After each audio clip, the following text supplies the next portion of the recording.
Hello guys, welcome back to our YouTube channel Avani stories world. నా తోడుంటావా part 39. ఇదెందుకు ఇంతలా భయపడుతోంది? వదిలేసి పోయేవాడిలా కనిపిస్తున్నానా అని తనలో ఎక్కువసేపు దాచలేని విసుగు బయటకు వస్తుంటే డ్రెస్ వేసి డాక్టర్కి కాల్ చేస్తాడు ఇషాన్. లోపలికి వస్తున్న డాక్టర్ని చూసి ఫ్యామిలీ మెంబర్స్ అయోమయంగా చూస్తుంటే డాక్టర్ పైకి రండని చెప్పి లోపలికి వెళ్తాడు. అందరూ ఆ డాక్టర్ని ఫాలో అవ్వడంతో అతని ఒళ్ళో తల పెట్టుకుని ముడుక్కుని చలికి వణుకుతుంటుంది దేవ్. ఫీవర్ వచ్చిందా? Cool shower effect. జాగ్రత్తగా ఉండాలి కదా మిస్సెస్ ఇషాన్ అంటూ 2 ఇంజెక్షన్స్ పొడిచి ట్యాబ్లెట్ ఇస్తుంది ఆవిడ. ప్రాబ్లం లేదు కదా? No Ishan, just normal fever అంతే. హాట్ వాటర్ ఇవ్వండి, అవుట్ సైడ్ ఫుడ్ వద్దు. నాకు పానీపూరి తినాలంది డాక్టర్ అని ఇన్నోసెంట్గా అంటుంది దేవ్ పాప. మీ హస్బెండ్ అడగండి మిసెస్ ఇషాన్, ఆయన ఆన్సర్ ఇస్తారు అంటూ చిన్నగా నవ్వుకుని ఫీ తీసుకుని వెళ్ళిపోతుంది ఆవిడ. బంగారం, ఏమైందిరా? సడన్గా ఫీవర్ ఏంటి? అందరూ ఆమెని చుట్టుముట్టేస్తారు కంగారుతో.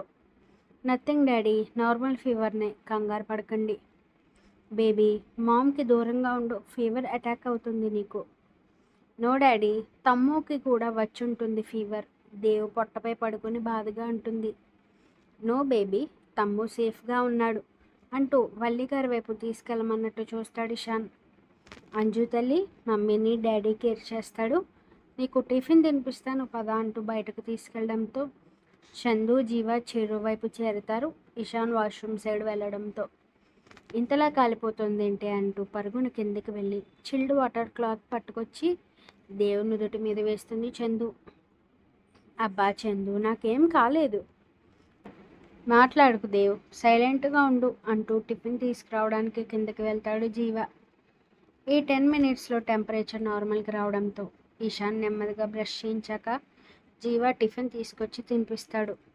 రేయ్ జీవ, బయటకు దుబ్బై. ఇషాన్ లాంగ్వేజ్కి ముగ్గురు కళ్ళు పెద్దవవుతాయి ఒకేసారి. ఏమన్నావు ఇషాన్? బయటకు పో నువ్వు, దానితో తేల్చుకోవాల్సిన మ్యాటర్ ఉంది. ఇషాన్ ఫేస్ని చూసి చందు బయటకు పారిపోవడంతో ఇదొకటి రాక్షసుడిని చూసినట్టు పారిపోతుందని అన్నా చెల్లెలు తలకట్టుకోవడంతో జీవా కాలర్ పట్టుకుని తలుపు బయట వదులుతూ ఆఫీస్కి పోయి మీటింగ్ అటెండ్ అవ్వు బావా అని సైడ్ స్మైల్తో డోర్ క్లోజ్ చేస్తాడు ఇషాన్.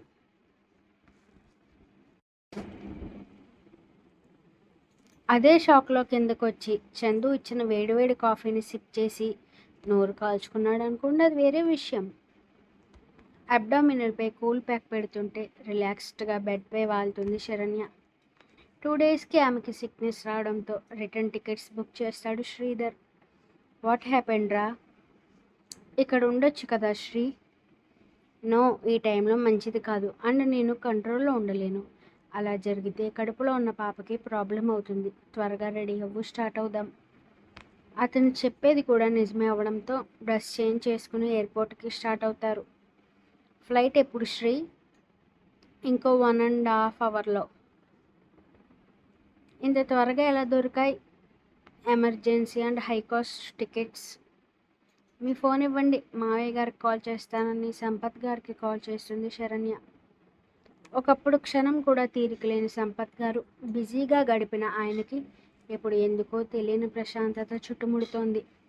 మార్నింగ్ యోగా చేస్తున్నారు, పార్క్లో వాకింగ్ చేస్తూ లోకం పోకడ ఎలా ఉందో తెలుసుకుంటున్నారు. లాఫింగ్ గ్రూప్లో కూడా రీసెంట్గా జాయిన్ అయ్యారు. ఆయన వయసు వాళ్ళందరూ ఎలా ఉన్నారో, తను ఇన్ని రోజులు ఏం కోల్పోయారో తెలుస్తుంటే తన భార్య గుర్తొచ్చి మరింత భారంగా మారుతోంది ఆయన హృదయం. జరిగిన దానిని మార్చలేం అన్నట్టుగా తన భార్యతో ఉన్న జ్ఞాపకాలను నెమరవేసుకుంటూ శ్రీధర్ ఆఫీస్ని చూసుకుంటున్నారు.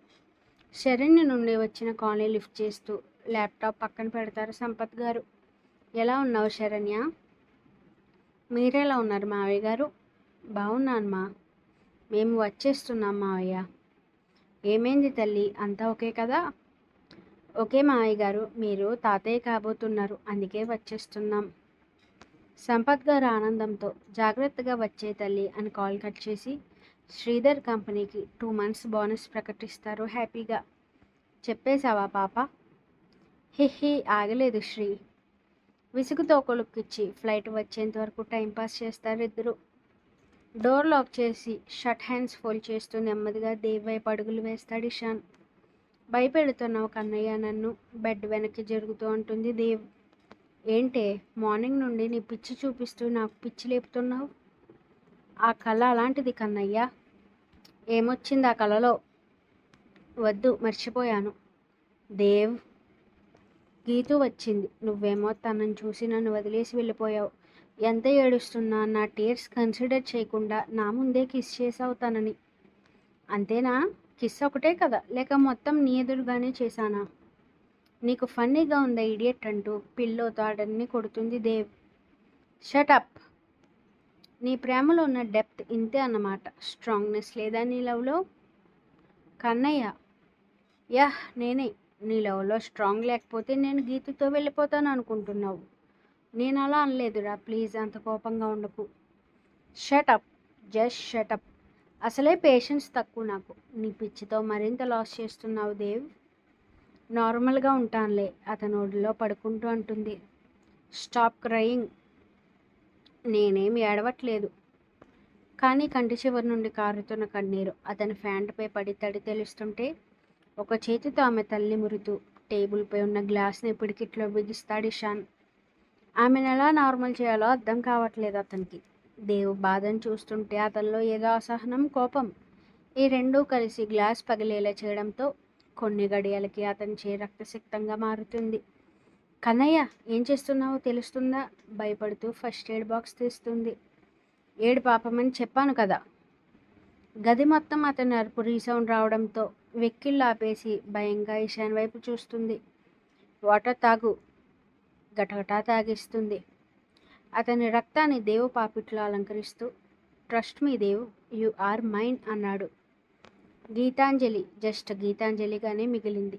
కానీ నువ్వు మిసెస్ దేవకి ఇషాన్ నందన్, అర్థమవుతోందా నీకని ఎర్రబడిన కళ్ళతో అడుగుతాడు. కనురెప్ప వేయడం మరిచి అతన్ని చూస్తుంటుంది దేవుపాప. ఇంతకంటే నేనేం చెప్పలేను, బట్ నువ్వు ఇలా బిహేవ్ చేస్తే మాత్రం నాలో రాక్షసుడిని చూడాల్సి వస్తుంది. Got it? సారీ కన్నయ్య. విసుగ్గా ఆమెని వదిలేస్తాడు ఇషాన్. ఇప్పుడైనా బ్యాండేజ్ వేస్తాను, పోవే. నువ్వు ఇలా మొండికేస్తే నేను కూడా కట్ చేసేసుకుంటాను నా చేతిని. కోపంగా ఆమె చెంపుల్ని పట్టుకుని వత్తేస్తూ ఇష్టానికి బిహేవ్ చేస్తే చంపేస్తాను. లోపల నా బేబీ ఉందని గుర్తులేదా నీకని కళ్ళు పెద్దవి చేసి ఉరుముతాడు ఆమెపై. ఇషాన్ షర్ట్ని పట్టుకుని బెడ్ పైకి లాక్కుని చేతికి ట్రీట్మెంట్ స్టార్ట్ చేస్తుంది దేవ్. ఇంత కోపం పనికిరాదు కన్నయ్య నీకు. ఒక్కోసారి నిన్ను చూసి చాలా భయం వేస్తుంది తెలుసా. చేసిన ట్రీట్మెంట్ చాలు, నేను జ్యూస్ తీసుకొస్తాను, కాసేపు గార్డెన్లో కూర్చుందాం పద. ఆమె ఆలోచనలో ఉండగానే దేవ్ ఇంటికి తీసుకురావడంతో ఆమెని నీరసం ఆవహిస్తుంటే గౌతమ్ చేతిని పట్టుకుని సపోర్ట్ తీసుకుంటూ తడబడుతున్న అడుగులతో గుమ్మం ముందు నిలబడుతుంది. బలంగా ఊపిరి తీసుకుని వదులుతూ కన్నీళ్లతో గౌతమ్ వైపు చూసి అతని చేతిని వదిలి నెమ్మదిగా హాల్లో నిలబడుతుందామె. జ్యూస్ గురించి ఇషాన్ రూమ్ నుండి బయటకు రావడంతో హాల్లో మధ్యలో నిలబడున్న ఆమెను చూసి బొమ్మలా మారిపోతాడు ఒక్క క్షణం. కలో నిజమో అతనికి తెలియకుంటే ఇది నిజమే అంటూ చేతి గాయం నొప్పిని తెలియజేస్తుంది. 5 సంవత్సరాల ముందు అతను ప్రాణం ఆమె దూరమైంది. మళ్ళీ ఇన్ని సంవత్సరాల తర్వాత కళ్ళెదురుగా నిజంలా కనిపిస్తోంది. అతనికే తెలియకుండా ఇషాన్ అడుగులు గీతూ వైపుకి పడుతుంటే గార్డెన్లోకి వెళ్ళడానికి బయటకు వచ్చిన దేవ్ బొమ్మలా బిగుసుకుపోతుంది. ఆమె కళ్ళ ముందు ఉన్న రూపాలు చిన్నగా కనుమరుగవుతుంటే ఇషాన్ గీతు ఎదురుగా నిలబడి ఆమె ఫేస్ని తన చేతులతో బంధిస్తాడు. గీతు వెనుకుతున్న స్వరంతో పలుకుతాడు కష్టంగా. నేనే ఇషాన్, మర్చిపోయావా నన్ను? దేవ్ కళ్ళ ముందు నిజంలా కనిపిస్తుంటే ఆమెని కిస్ చేస్తున్నాడనుకుంటూ పూర్తిగా స్పృహ తప్పుతుంది మెట్లు చివర నిల్చున్నామె.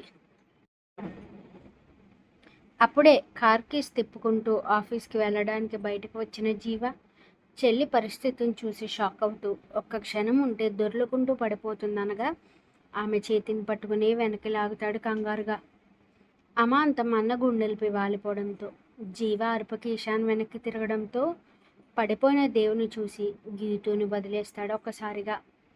ఇషాన్ అడ్డు తప్పుకోవడం, గీతుని చూసి జీవ బొమ్మలా మారిపోవడం, అన్న గుండెల మీద నుండి దేవు కిందకి జారిపోతుంటే ఆమెని సందిట్లో పొదుముకోవడం జరిగిపోతుంది. జీవా, కాల్ ది డాక్టర్. జీవా, ఇషా తను ఫస్ట్ డాక్టర్ కాల్ చేయి. అతను అరిచినరుపుకి వల్లి వాసుదేవ్ గారు చందు బయటికి రావడంతో శిలలా నిలబడిన గీతుని అనుమానంగా చూస్తుంటారు ముగ్గురు. జీవ డాక్టర్కి కాల్ చేస్తుంటే దేవు పరిస్థితిని చూసి ఇషాన్ కంగారు పడుతూ హాస్పిటల్కి తీసుకెళ్దాం, కారు తీయమంటూ టెన్షన్గా అంటాడు. చెల్లి పరిస్థితిని చూసి కంగారుగా బయటకు పరిగెత్తడంతో దేవుని తన చేతుల్లో ఎత్తుకుని చందు తనకి రూమ్ చూపించు, గీతు నేను వచ్చే వరకు జాగ్రత్తగా ఉండని ఆమెకి చెప్పి గౌతమ్ని చూస్తూ కారులో పరిగెడతారు ఇద్దరు. జీవా ఫాస్ట్.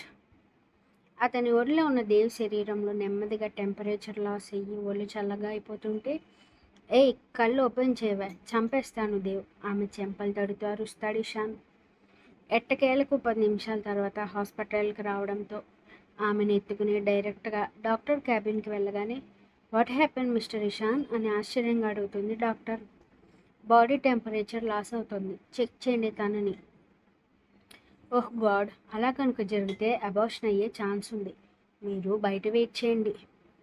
నో డాక్టర్, తనని వదిలి వెళ్ళలేను. ఫస్ట్ తనని బెడ్పై పడుకోబెట్టండి అని ఇషాన్కి ఆర్డర్ వేసి బీపీ చెక్ చేస్తుంది. చాలా లోగా కనిపిస్తుంటే ఇంత కేర్లెస్గా ఎలా ఉన్నావు ఇషాన్? తను ప్రెగ్నెంట్, ఏ టైంలో బీపీ లో అవ్వడం ఏంటి, ఎట్లా చూసుకోవాలో తెలియదా? బ్లడ్ ప్రెషర్ తగ్గితే వెంటనే అబార్షన్ జరగచ్చు. తన డ్రెస్ అడ్జస్ట్ చేయి, స్కాన్ చేస్తానని కంగారు పడుతుంది డాక్టర్. ఫస్ట్ బీపీ నార్మల్ అవడానికి ఇంజెక్షన్స్ చేసి ఆఫ్టర్ 10 మినిట్స్ స్కాన్ ప్రోబ్ తీసుకుంటుంది. 20 మినిట్స్ టైం పట్టడంతో పక్కనున్న ఇషాన్ గుండె ఆగాగి కొట్టుకుంటుంది. ఆ టైంలో కాసేపటికి డాక్టర్ బయటకు రావడంతో డాక్టర్ మా బేబీ ఎలా ఉందని మొదటిసారి అతని మాటల్లో వణుకు తెలుస్తుంటే చిన్నగా అడిగాడు ఇషాన్.